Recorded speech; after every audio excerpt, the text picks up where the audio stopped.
आप सबको विदित है कि संयुक्त किसान मोर्चा बड़ी संख्या में पिछले 2 महीनों से दिल्ली के 3 बॉर्डर्स पे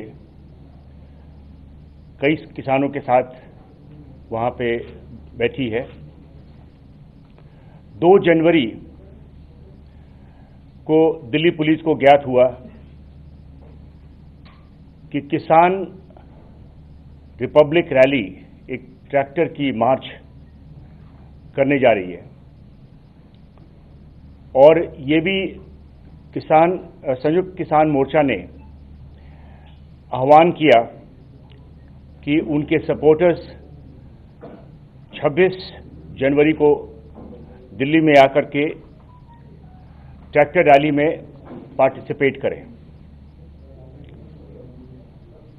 जैसे ही हमारे को इसकी जानकारी मिली, हम लोगों ने जो फार्मर्स के लीडर्स हैं उनसे संपर्क किया और उनके साथ विस्तार में बातचीत हुई। 5 राउंड की मीटिंग हुई और इसके साथ कई बार फोन पे वार्तालाप भी किया गया। सबसे पहले तो उनसे कहा गया था कि ये 26 मार्च को देश जब रिपब्लिक डे परेड और सेलिब्रेशंस मना रही है तो उस समय ये ना करके उसके बाद में ट्रैक्टर मार्च करें, लेकिन उन्होंने इस बात से इनकार कर दिया। उसके बाद जब वो इंसिस्ट कर रहे थे तो हमने उनको सजेस्ट किया कि केएमपी कुंडली मानेसर पलवल जो पेरिफेरल है उस पे वो ट्रैक्टर मार्च निकालें। दिल्ली पुलिस ने उनको ये भी आश्वासन दिया कि उनकी सिक्योरिटी, ट्रैफिक मैनेजमेंट और मीडिया कवरेज में भी उनको सहयोग प्रदान करेगी।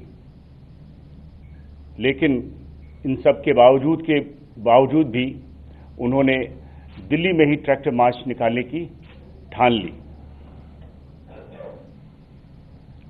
5 राउंड की जो बैठक हुई, मीटिंग्स हुई, उसमें हमने अंत में उनको 3 रूट्स उनके साथ तय किया जो म्यूचुअली अग्रीड अपॉन रही। पहला जो सिंगू में जो फार्मर्स बैठे हैं उनके लिए आप तस्वीर में देख रहे होंगे, सिंगू से चल करके मुकरबा चौक से पहले जो संजय गांधी ट्रांसपोर्ट नगर की तरफ राइट टर्न रास्ता जाता है, उससे बवाना और गंझावला होते हुए वापस औचिंडी बॉर्डर से बाहर निकल करके केएमपी से होते हुए वापस कुंडली और सिंगू ये तय हुआ। और ये कुल जो डिस्टेंस है ये 63 किलोमीटर का है। साथ में ये भी तय हुआ कि जो टीकरी में बैठे हुए हैं वे टीकरी से नांगलोई टी पॉइंट आए और नांगलोई टी पॉइंट से नजफगढ़ के रास्ता होते हुए ढांसा बॉर्डर से होते हुए वे फिर केएमपी पे जाकर के वापस टीकरी बॉर्डर पे आ जाए। ये कुल डिस्टेंस 74 किलोमीटर है। इसके बाद जो तीसरा रूट जो गाजीपुर में जो किसान बैठे हैं उनके लिए यह तय हुआ था कि वो गाजीपुर से अंदर आकर के रोड नंबर 56 से होते हुए अप्सरा बॉर्डर से बाहर चले जाएं और केएमपी पे जाकर के और वापस गाजीपुर पहुंच सकते हैं। ये कुल 46 किलोमीटर है।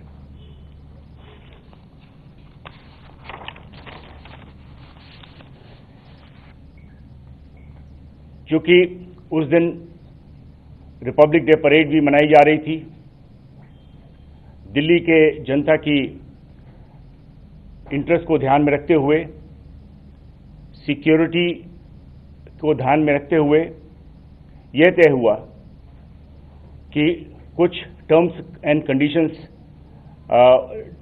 लागू किया जाए। जो टर्म्स एंड कंडीशन उनको रिटर्न परमिशन के साथ उनको दिया गया। पहला टर्म्स था कि किसान ट्रैक्टर रैली वो 12 बजे दोपहर से शुरुआत हो और 5 बजे तक खत्म हो जाए। इसके बाद दूसरी कंडीशन जो ले की गई वो था कि ट्रैक्टर मार्च जो किसान लीडर्स थे, जो उनके वरिष्ठ लीडर्स थे, वो लीड करें, वो अगली पंक्ति में वो रहें। इसके बाद ये भी तय हुआ कि हर एक जत्थे के साथ उनके लीडर्स भी साथ चलें ताकि वे अपने जत्थे को कंट्रोल कर सकें। 5000 से ज्यादा ट्रैक्टर्स नहीं हो और कोई भी हथियार, फायरआर्म, भाला, तलवार या कोई भी ऐसी डेडली वेपन साथ में नहीं होना चाहिए और रैली, जैसा कि आप समझ सकते हैं, ये पीसफुल और डिसिप्लिन हो। इसके बाद जब रिटन परमिशन देने के बाद एक अंडरटेकिंग भी ली गई जिसमें उन्होंने ये सारे शर्तें वो को मंजूर किया और ये तय हुआ कि किसान रैली 26 तारीख को 12 बजे से शुरू होगी। लेकिन देर 25 की शाम को ये समझ में आई कि वे अपने वादे से मुकर रहे हैं। जो अग्रेसिव और मिलिटेंट एलिमेंट्स थे उनमें से उनको उन्होंने आगे कर दिया। इन्होंने स्टेज को कब्जा कर लिया और बहुत ही प्रोवोकेटिव स्पीचेस उन्होंने दिया। इससे उनका मंशा शुरू से ही समझ में आ गया कि उनकी मंशा क्या है। फिर भी दिल्ली पुलिस संयम से काम की। अगले दिन सुबह 6:30 बजे से ही वे बैरिकेड तोड़ने को तैयार हो गए। 7:30 पे जो सिंगू पे किसान थे वे उन्होंने मार्च करना शुरू किया और वे मुकरबा चौक पे जो हमारी बैरिकेड है वहां तक पहुंचे। जो अग्रीमेंट के हिसाब से उन्हें दाहिने मुड़ना चाहिए था वो दाहिने ना मुड़ करके और वहीं पे बैठ गए। उनके नेता सतनाम सिंह पन्नू, उन्होंने काफी भड़काऊ भाषण दिया, जिसके बाद वहां जो उनके साथ फार्मर्स थे उन्होंने बैरिकेड तोड़ने पे आमादा हो गए। उनके एक और किसान नेता जो दर्शनपाल सिंह, वो भी वहां पे बैठ गए और दाहिने मुड़ने से मना कर दिया।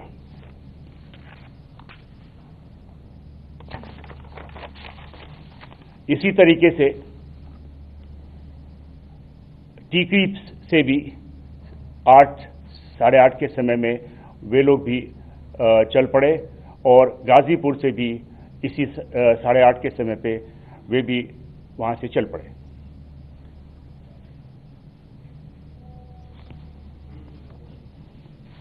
पुलिस के जो लॉफुल डायरेक्शन था कि वे अपने जो तय हुए समय है 12 बजे उस समय चलें, क्योंकि जो ऑफिशियल प्रोग्राम था रिपब्लिक डे का वो करीब 12 बजे के समय समाप्त होना था। तो उनको कहा गया कि आप 12 बजे के जो तय हुआ समय है उसी के अनुसार से चलें, लेकिन वो उसको न माने और बैरिकेड तोड़ करके आगे निकल पड़े। जैसा कि मैंने कहा कि मुकरबा चौक के पास बैरिकेड पे पहुंचे और आगे जाने से मना किया और वहीं पे एक भाषणबाजी हुई सतनाम सिंह पन्नू द्वारा, जिसको आप अभी सुन सकते हैं।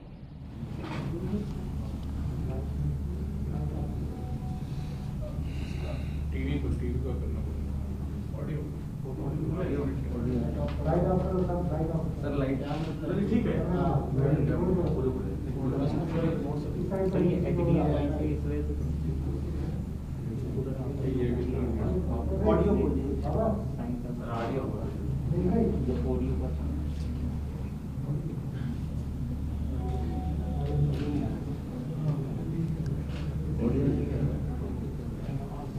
भी कवर किया होगा।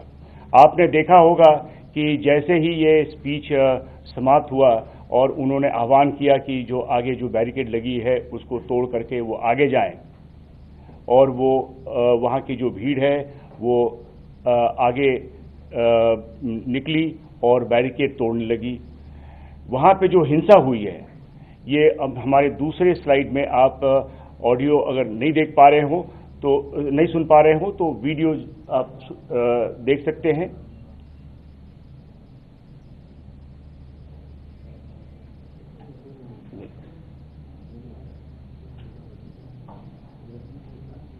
मुकरबा। तो इस प्रकार से आपने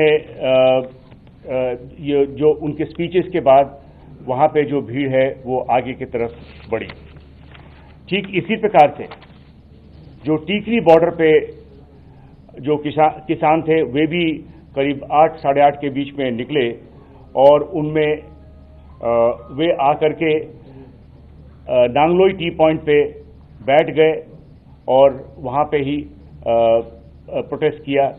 इसमें उनके नेता बूटा सिंह बुर्जविल वे भी और जो हरियाणा से जो फार्मर्स आए थे उनके साथ मिलकर के वहीं पे बैठ गए और आगे जाने से मना कर दिया, और अंत में उन्होंने भी वायलेंस में इंडल्ज किया और बैरिकेड तोड़ी। और ये जो वीडियो फुटेजेस हैं आप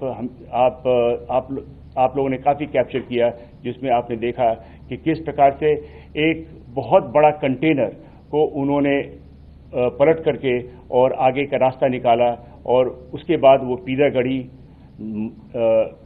पंजाबी बाग, झकीरा से होते हुए उनमें से कुछ लाल किला तक पहुंचे।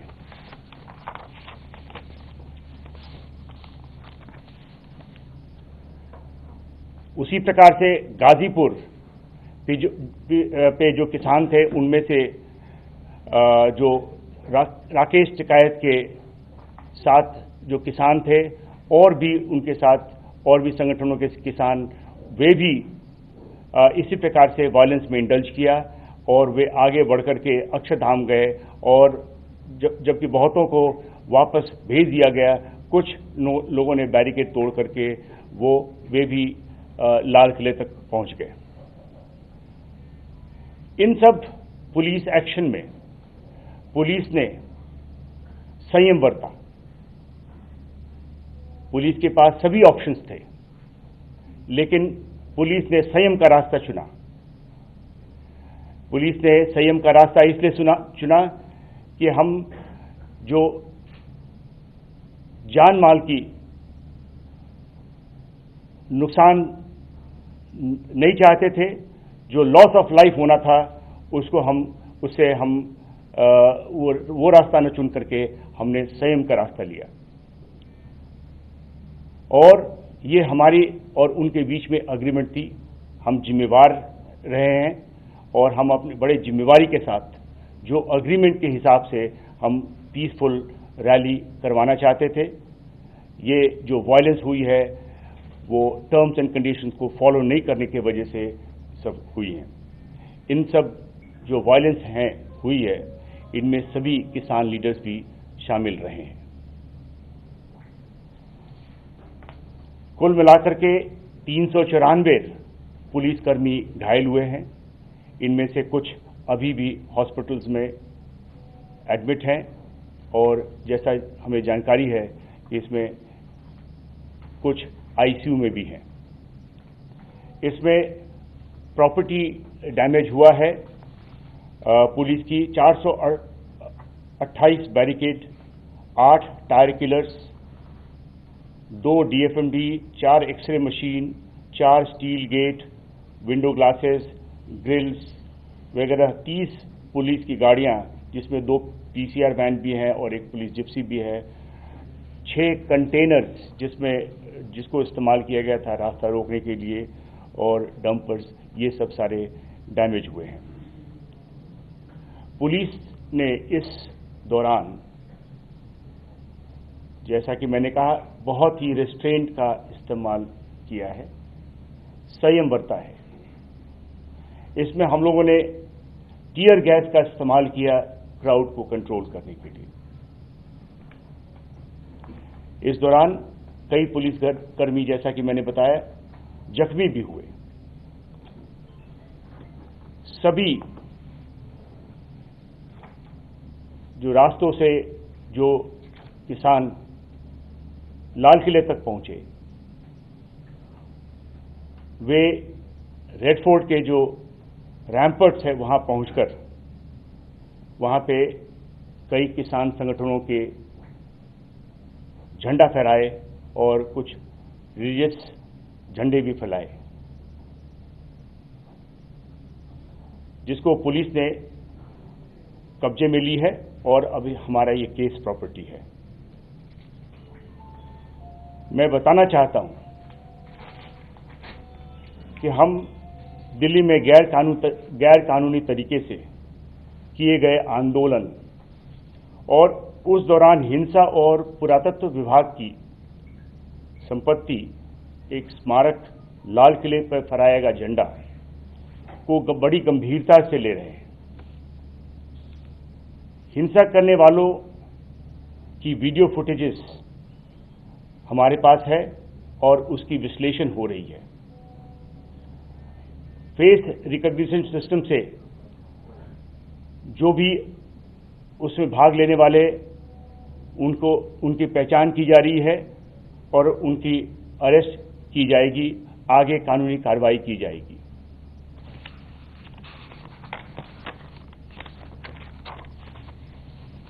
अब तक दिल्ली पुलिस 25 से ज्यादा क्रिमिनल केस रजिस्टर किया है और जैसा कि मैंने बताया है कि सीसीटीवी और वीडियो फुटेज से हम फेशियल रिकॉग्निशन सिस्टम से पहचान की जा रही है। एक चीज सबको बतलाना चाहता हूं कि कोई भी कल्प्रिट जिसकी पहचान होती है और जिसकी शमूलियत पाई जाती है, उसको छोड़ा नहीं जाएगा। No one will be spared. जो भी फार्मर्स लीडर्स हैं और उनकी शमूलियत पाई जाती है, उनके खिलाफ कानूनी कार्रवाई की जाएगी।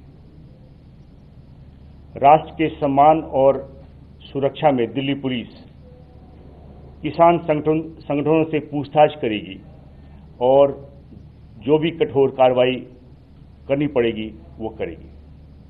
धन्यवाद।